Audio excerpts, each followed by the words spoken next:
Kita namakan solopreneurs karena secara individu dia kerja additional, multiple work, multiple role gitu ya untuk masa depan yang lebih baik. Untuk membantu solopreneur ini untuk bisa merencanakan keuangannya lebih baik, kita menyediakan saku-saku atau kantong-kantong yang menjadi fitur utama kita.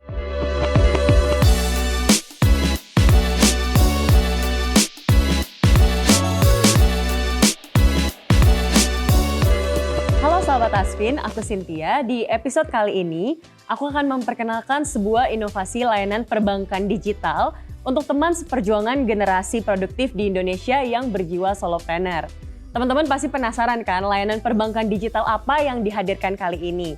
Dan hari ini aku sudah bersama dengan Presiden Direktur Bank Jasa Jakarta, Bapak Leo Kusmanto. Halo Bapak, Halo. Apa kabar? Apa kabar Cynthia? Ya Pak, kita hari ini mau ngobrol-ngobrol ya Pak ya tentang layanan perbankan digital yang banyak banget nih kayaknya inovasinya. Tapi sebelum kita ngobrol lebih jauh, aku ingin sedikit kasih info nih untuk teman-teman dan sahabat Asvin. Jadi teman-teman, Asra Financial dan juga WeLab melalui PT Bank Jasa Jakarta telah meluncurkan sebuah bank digital yaitu Bank Saku. Sebuah layanan perbankan digital sebagai teman perjuangan generasi produktif di Indonesia yang berjiwa solopreneur. Pada 20 November 2023 lalu ya Pak Leo ya kalau nggak salah ya. Nah, mungkin teman-teman atau sahabat Asvin di sini juga udah penasaran nih tentang layanan apa aja sih yang ada di Bank Saku, Pak Leo.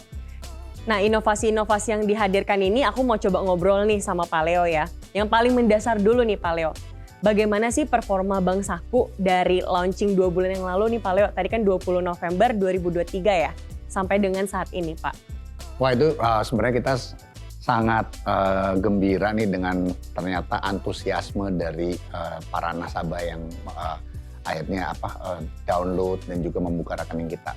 Jadi sejak diluncurkan tadi tanggal 20 November dalam waktu kurang dari sebulan itu kita udah mencapai kurang lebih 100.000 nasabah dan juga itu sebulan ya dan sekarang udah 2 bulan ya kita udah double lah dari situ. Jadi kita sangat gembira juga dengan hasil yang ada.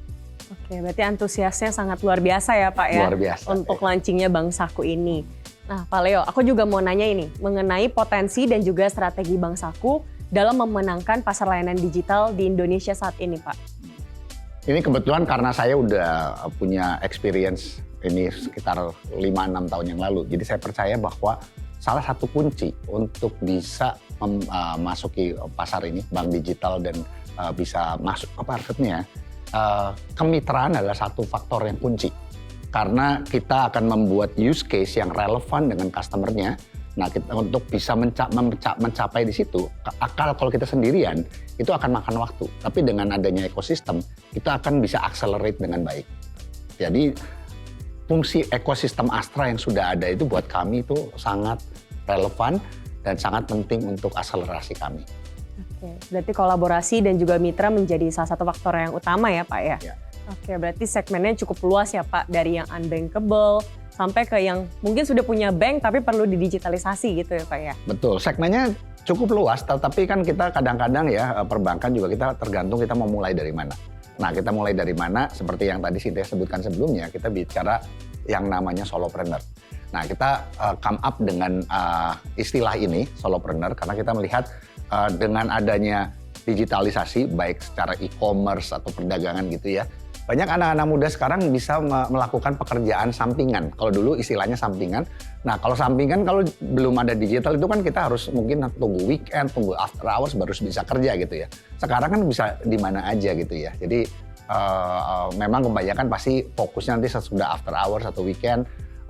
Tempat juga nggak dibatasin karena semua dengan cellphone saja. Nah kita lihat potensi di situ, solopreneurs ini, kita namakan solopreneurs karena solopreneurs adalah orang-orang yang secara individu, dia kerja additional, multiple work, multiple role gitu ya, untuk masa depan yang lebih baik. Nah ini kita melihat masyarakat Indonesia yang anak-anak muda sekarang punya potensinya dan punya visi ke arah sana. Nah ini yang kita mau tangkap, kita pingin menjadi teman seperjuangan mereka dari sisi perbankan.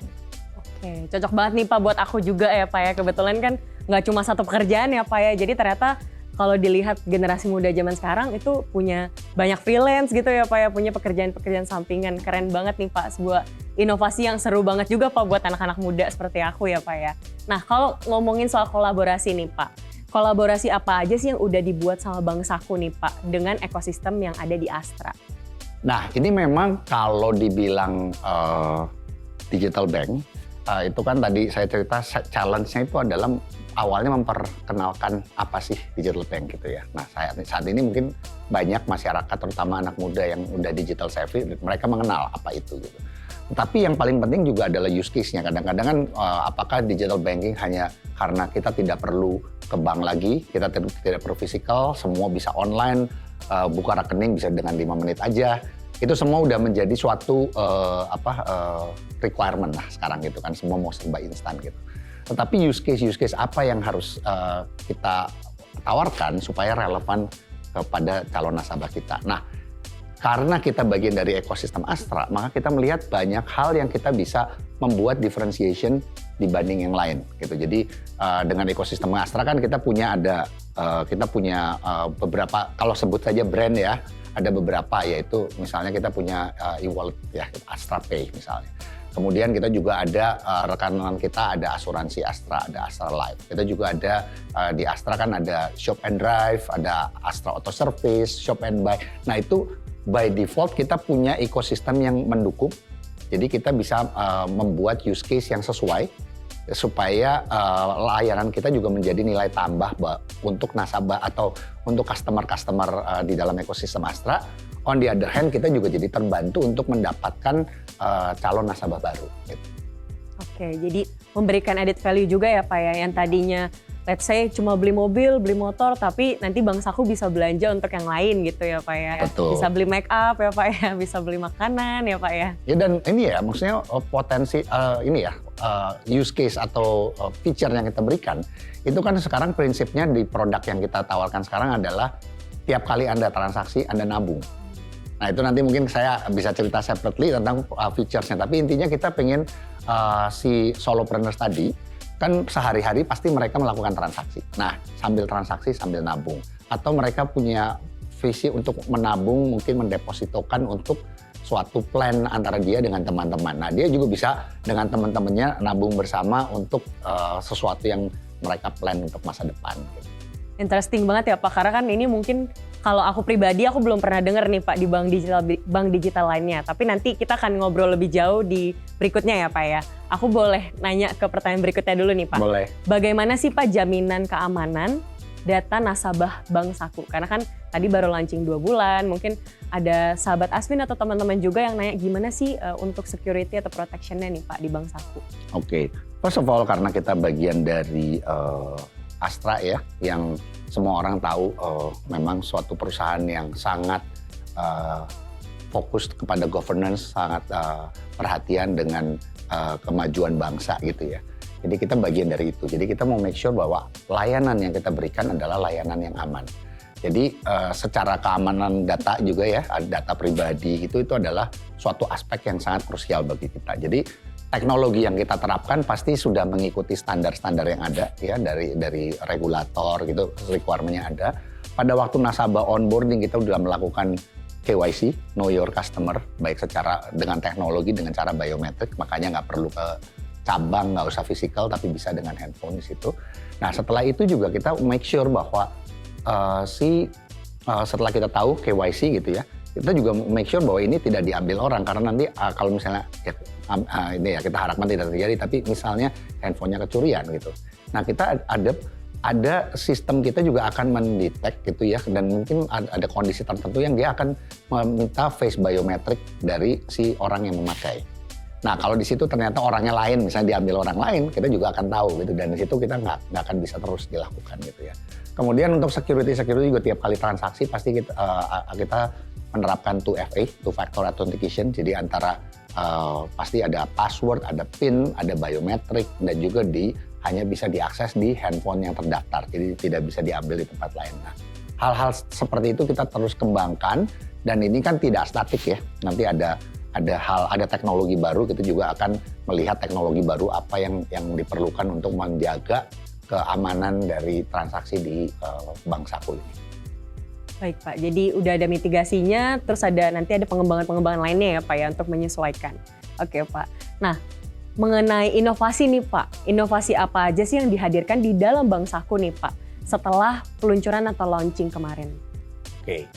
Mungkin saya step back sedikit, apa yang kita luncurkan kan ya. Meskipun mungkin saya nggak akan ngomongin yang detailnya, tapi yang kita luncurkan saat ini memang produknya adalah produk tabungan dan produk deposito. Di mana tabungan tadi yang saya cerita, tabungannya fun. Karena setiap kali nanti setelah menabung, kan kita ada pakai kris ya untuk transaksi. Tiap transaksi bisa ada pembulatan yang masuk ke dalam rekening yang bunganya 10%. Tapi juga ada juga deposito yang fun, kita namakan Basposito, di mana dia bisa bersama teman-teman nabung untuk mendapatkan bunga yang lebih tinggi. Nah, itu kita luncurkan, kemudian kita juga karena kita harus komunikasi dengan target customer kita, which is solopreneur tadi, kita waktu itu bulan lalu kita ada event pasar kreatif dengan Semasaku. Nah itu kita kumpulkan karena para solopreneur ini menjadi orang yang berjualan maupun menjadi pembeli. Jadi waktu itu sambutannya baik sekali ya. Jadi kita rasa kita juga akan teruskan event-event seperti itu untuk menyatukan atau mensupport para solopreneur ini.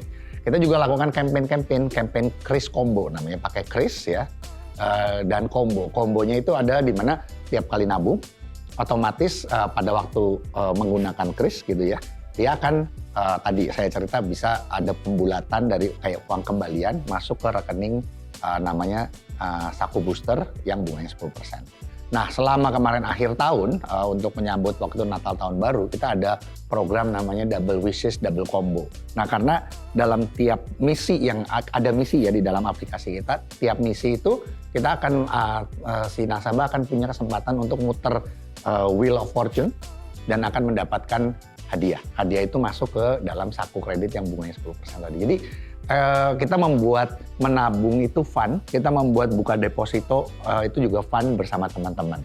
Itu prinsipnya sih yang kita memang features yang kita buat karena produknya kan tabungan, deposito mungkin ada yang bilang sama aja gitu. Tapi kita make a fun element di situ. Oke, jadi talk about finance, talk about money can be fun as well ya Pak ya. Oke Pak, nah semoga inovasi-inovasi ini bisa terus berkembang ya Pak ya untuk membantu teman-teman tadi solopreneur ya Pak, bisa jadi yang jualan, bisa jadi yang beli juga gitu ya Pak. Jadi it goes both ways. Keren banget sih Pak ya, menarik banget. Nah sahabat Aspin, kita tadi udah ngobrol-ngobrol terkait dengan Bank Saku mulai dari launching sampai dengan inovasi-inovasi yang dihadirkan. Tapi kayaknya kurang lengkap kalau kita belum membahas secara lebih detail fitur-fitur apa sih yang ada di dalam Bank Saku.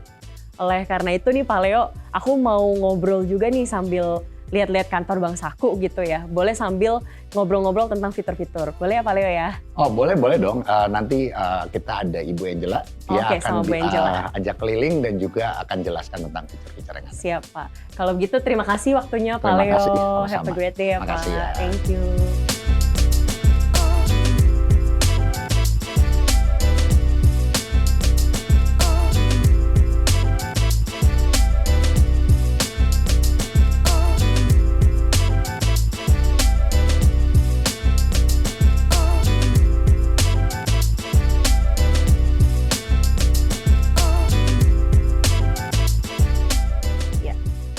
Thank you banget Ibu udah diajak jalan-jalan nih di kantor Bank Saku. Seru banget dan menarik banget semuanya nih Bu, ruangan kerjanya, terus suasana kerjanya semuanya keren banget Bu.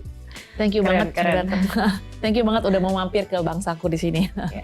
Nah sahabat Aspin, kali ini aku udah bareng sama Chief Digital Business Officer, ada Ibu Angela Dewi Darmawan. Ibu Angela, apa kabar Ibu? Sehat? Sehat, terima kasih. Nah Bu, tadi tuh sebenarnya aku udah ngobrol-ngobrol sama Pak Leo nih Bu, tentang launchingnya Bank Saku. Sama tadi Pak Leo udah sempat mention beberapa fitur yang buat aku personally menarik banget Bu. Dan aku juga mau share nih sama teman-teman atau sahabat Aspin nih Bu. Boleh ya Bu ya, kita ngobrol lebih jauh ya Bu ya? Boleh. Pastinya. Okay. Nah, dari tadi tuh kita udah ngomongin soal solopreneur Bu. Katanya Bank Saku ini kan salah satunya di launching untuk menjawab kebutuhan solopreneur nih Bu. Nah Bu, sebenarnya apa sih definisi dari solopreneur itu sendiri Bu? Solopreneur itu sebenarnya merepresentasikan suatu karakter. Biasanya mereka itu adalah pengusaha yang memiliki usaha kecil. Mereka juga adalah pekerja yang mempunyai kerjaan sampingan. Kemudian mereka juga hustlers, ibu-ibu rumah tangga yang punya kerja-kerjaan di rumah seperti bikin catering, bikin kue. Nah itu kira-kira contoh solopreneur yang sebenarnya mulai banyak terjadi di saat era digitalisasi di Indonesia itu. So itu kira-kira seperti contoh dari solopreneur itu. Oke. Artinya teman-teman yang punya pekerjaan tetap tapi mereka mau cari lebih ya Bu ya. Mereka freelance, entah mereka itu buka misalnya di e-commerce jualan something, itu masuk ke kategori solopreneur tadi ya Bu ya? Betul, ya. Oke, interesting banget Bu. Tapi bukan hanya karyawan yang mempunyai sampingan ya, termasuk juga pekerja freelance itu juga menjadi bagian daripada solopreneur. Intinya adalah tadi ya, seperti yang saya jelaskan tadi, spiritnya adalah mungkin karakter-karakter Indonesia yang sangat aktif, produktif, dan berambisi untuk membuat masa depannya jauh lebih baik, menabung lebih baik, bisa berinvestasi, dan sebagian dari mereka even pinjam uang untuk bisa membuat usahanya lebih maju lagi. Oke, jadi yang kita capture adalah spirit ambitious and produktifnya ya Bu ya? Iya. Oke, seberapa besar sih Bu saat ini solopreneur itu di pangsa pasar Indonesia Bu? Oke, di 2023 terakhir data yang kami dapatkan ada sekitar 34 juta penduduk yang dikategorikan sebagai solopreneur, di mana mereka kontribusi sekitar 33% dari PDB di Indonesia. Diperkirakan di tahun 2030 akan menjadi 117 juta penduduk, itu sekitar 36%. Jadi kalau kita bayangkan 1 dari 3 penduduk di Indonesia itu merupakan solopreneur. Wow. Berarti artinya marketnya akan growing terus ya Bu ya? Betul. 1 dari 3 orang pasti dia punya freelance, akan ada usaha lebih gitu ya Bu ya? Iya, betul. Aku penasaran nih Bu, inovasi apa sih Bu yang dibuat sama Bank Saku untuk menjawab kebutuhan atau needs dari solopreneur tadi Bu? Oke, untuk membantu solopreneur ini untuk bisa merencanakan keuangannya lebih baik, sesuai dengan namanya Bank Saku, kita menyediakan saku-saku atau kantong-kantong yang menjadi fitur utama kita gitu. Jadi setiap solopreneur bisa merencanakan pengeluarannya maupun tabungannya di Bank Saku. Gitu. Jadi kita ada saku tabung, ada saku transaksi, juga ada deposito. Seperti itu. Jadi saku-saku itu bisa kita atur sendiri ya Bu ya, yang mana yang mau dipakai untuk transaksi, yang mana yang mau dipakai untuk nabung gitu ya Bu. Betul. Oke Bu, nah sekarang kita mau ngomongin soal fitur nih Bu. Apa saja sih Bu keunggulan dan fitur menarik yang ada di Bank Saku nih Bu? Oke, fitur ya.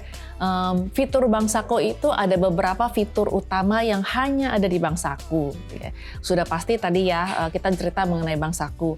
Ada Saku, ada booster, ada tabung-matik, ada busposito, ada misi atau penyelesaian misi yang misi berhadiah gitu. Mungkin saya jelaskan satu persatu kali ya. Boleh Bu. Oke, kalau saku, misalkan Bank Saku itu saku, kita punya beberapa saku. Ada saku utama, ada saku tabung, ada saku transaksi, di mana kita bisa membuat up to 20 saku.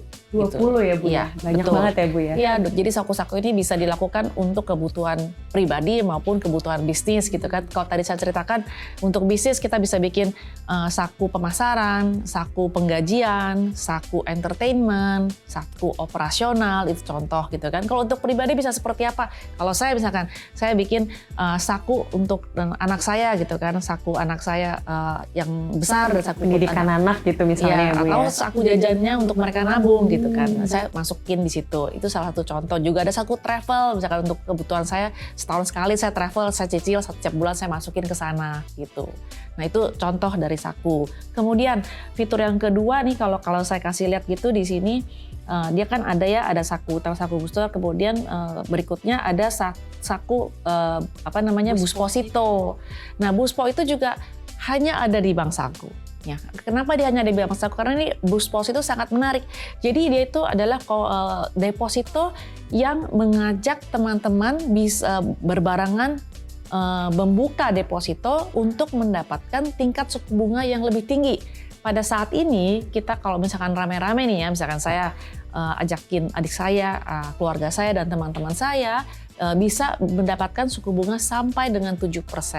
Jadi lebih sifatnya bersama-sama mencapai bunga ya, lebih tinggi gitu ya, untuk komunitas-komunitas gitu. Kita bisa ngajak teman-teman. Kalau sekarang biasanya kan deposito cuma 4%. Nah, kita bisa berikan sampai dengan 7% gitu. Asalkan kita mengajak bareng-bareng, kita istilahnya naik bus gitu kan ya, sampai dengan 20 orang misalnya, sampai dengan 20 orang bisa 7%. Nah, itu contoh dari busposito ini, contoh tiket busnya gitu. Jadi kenapa namanya busposito? Karena perumpamannya bus ya Bu, makin banyak orang yang naik, makin bunganya, cepat jalannya iya, gitu ya Bu ya. makin cepat Oke. jalan bunganya akan tercapai gitu kan. Jadi kalau yang di sini kan misalkan masih ada 20 kursi gitu kan, ini hanya 20 kursi gitu kan ya. Ini tinggal sisa 2 kursi nih. 2 kursi lagi dia sudah dapat bunganya 7% gitu. Contohnya seperti itu. Kalau di situ kan tadi aku lihat ada saku booster ya Bu ya. Nah kalau saku booster ini konsepnya seperti apa Bu? Oke, saku booster pertama yang hanya bisa masuk ke dalam kas saku booster itu adalah contoh tabung matik. Nanti saya jelaskan sedikit apa itu tabung matik. Setiap kali kita tabung matik melakukan aktivitas tabung matik ini, uangnya masuk ke saku booster ini. Kemudian ada misi, nanti saya juga jelaskan, cashback. Itu akan masuk ke dalam saku booster ini, di mana kita akan mendapatkan bunga 10% hanya di saku booster gitu. Itu kira-kira fitur dari saku booster. Artinya saku booster ini bisa dipakai transaksi lagi ya Bu ya? Oke, saku booster ini tidak bisa dilakukan untuk transaksi, ini hanya untuk menabung gitu. Tapi menabung dengan fitur uang yang masuk dari tabung matik maupun cashback yang ada, rewards yang dapat dari bank saku. Ini akan masuk. Tetapi setelah nilainya 200.000 itu bisa dipindahkan ke saku utama untuk dipakai. Gitu. Minimum 200.000 sudah bisa dipakai. Sebelum 200.000 nggak bisa. Karena tujuannya, balik lagi tujuannya untuk mengedukasi dan menabung. Oke, baik Bu. Interesting banget Bu. Tadi kalau misalnya sebelum masuk ke saku booster ternyata ada journey-nya, ada tadi tabung matik ya Bu, tabung Betul. matik, terus ada misi berhadiah juga ya Bu ya. Ya, Nah kalau betul. tabung matik ini apa Bu? Oke, tabung matik juga merupakan satu-satunya yang ada saat ini di Indonesia, hanya ada di Bank Saku. Jadi kita bisa melakukan setting di kita punya aplikasi. Setiap kali kita melakukan spending dengan QRIS, kita misalkan jajan atau beli barang dengan QRIS, kita bisa memilih untuk round up terdekat. Apakah mau round up ke 5.000, 10.000, atau 50.000. Contoh misalnya kita beli kopi 21.000, misalkan kita round up memilih ke settingan di 50.000. Jadi kan ada round up-nya dari 21.000 menjadi 50.000, itu kan ada 29.000. Nah otomatis 29.000-nya ini secara otomatis masuk ke saku booster. Itu yang dimaksud dengan tabung matik. Jadi setiap kali kita spending dengan QRIS, otomatis kita menabung. Biasanya kan kita spend, Iya. tapi kita nggak nabung ya. Nah sekarang dengan adanya fitur tabung matik, begitu kamu spend, kamu sudah otomatis menabung tanpa kamu punya effort. Terus dapat lagi 10% bunganya. Oke, jadi ini konsepnya kayak kita jajan, kembaliannya kita tabung gitu ya Bu, Betul. bukan di spend lagi. Oke, menarik banget nih Bu. Kalau misalnya misi berhadiah Bu, nah itu seperti apa nih Bu flow-nya atau konsepnya? Oke, kita punya reward journey. Jadi semua journey dengan Bank Saku akan mendapatkan rewards ya. Misalkan buka deposito akan mendapatkan rewards. Misalkan transfer dengan BI Fast itu juga akan mendapatkan rewards. Kemudian kita pakai QRIS itu juga akan mendapatkan reward. Rewardnya dalam bentuk cashback yang kita mulai dari 1.000 sampai dengan 1 juta rupiah. Seperti itu misi-misi yang bisa diselesaikan. Setiap kali kita buka aplikasi Bank Saku, misalkan setiap hari ini check in ke Bank Saku, itu juga akan mendapatkan rewards gitu. Itu misi-misi yang ada di dalam situ. Seru banget ya Bu, jadi artinya setiap activity yang kita lakukan itu kayak kita nabung reward gitu ya Bu ya? Betul. Menarik ya Bu, Nah. menarik sekali. Nah reward ini semua masuk lagi ke booster tadi. Ke booster dapat bunganya tadi sampai dengan 10%. Betul. Nanti bisa ditarik ke saku utama kalau minimal udah 200.000 ya Bu. Artinya journey-nya sangat menarik nih Bu untuk solopreneur yang ditargetkan tadi ya Bu ya. Iya. Nah Bu, tadi kan kita udah ngomongin soal reward yang ada di dalam aplikasi ya Bu. Tapi kalau misalnya anak-anak muda kayak kurang gitu Bu, kalau belum ngomongin soal promo nih Bu. Nah aku penasaran nih Bu, ada promo apa aja sih Bu di dalam Bank Saku Bu? Oke. Kita promo banyak loh. Kita ada F&B, kita ada selain F&B kita juga ada yang di online, kemudian kita juga ada yang terkait dengan otomotif. Oke. Kalau di F&B apa aja nih Bu? Kebetulan aku doyan makan nih Bu ya. Siapa Doyan tahu makan aku ya? bisa nih Bu pakai promo-promonya. Oke, kita punya promo dengan Hokben, buy one get one. Kita ada dengan Winglock juga, diskon 100.000. Kita ada janji jiwa, beli tos dapat juga satu free free kopi. Kemudian itu ada kopi kenangan juga. Itu beberapa contoh dari F&B partner kita. Oke, menarik banget nih Bu. Nanti pulang aku jajan ya Bu ya. Iya. Kalau misalnya F&B tadi udah, otomotif tadi ada juga ya Bu Ada, ya? betul. Nah kalau itu promonya apa aja Bu? Oke, kita ada di Shop and Drive, itu ada diskon 50.000. Kita ada di Shop and Bike, 25.000 diskon. Kita juga ada di Astra Auto Part. Oke, artinya kalau teman-teman cowok atau sahabat Aspin cowok yang mau belanja spare part itu bisa juga pakai promo dari Bank Saku ya Bu ya? Iya. Jadi nggak cuma buat yang doyan makan, tapi yang doyan otomotif juga bisa gitu ya Bu ya? Cewek juga Oke. suka otomotif by the way. Bisa juga ya Bu Iya. ya, cowok dan cewek. Oke Bu, tadi kan F&B udah ya Bu, otomotif juga tadi udah nih Bu, bisa buat cowok, bisa buat cewek. Nah ada promo lain apa lagi nih Bu yang ada di dalam Bank Saku? Oke. Untuk menjaga kecantikan kamu, Watson tuh kasih free gift. Wow. Dia kasih free beauty mask untuk free produk kalau menggunakan Bank Saku. Kemudian pasti kamu juga suka nonton kan ya? Suka nonton Bu. Nontonnya jangan lupa di Cinemax XXI. Pakai Bank Kita, Saku Bu. betul, buy one get one. Terus kita juga ada promo dengan Blibli, itu ada cashback 50.000. Oke, menarik banget. Habis ini aku belanja, makan, minum semuanya pakai Bank Saku ya Bu Iya, ya. betul. Thank you so much Bu Angela udah nemenin aku dan sahabat Aspin hari ini ngobrol bareng di sini mengenai Bank Saku ya Bu. Thank you Bu. Sama-sama, jangan lupa ya dipakai ya. Habis ini kita pakai ya Bu ya. Sama belanja. Siap Bu. Nah gitu teman-teman, jangan lupa cobain berbagai promo menarik dan reward yang ada di dalam Bank Saku. Dan jangan lupa download apps Bank Saku di App Store ataupun Play Store kalian. See you di episode berikutnya, bye-bye.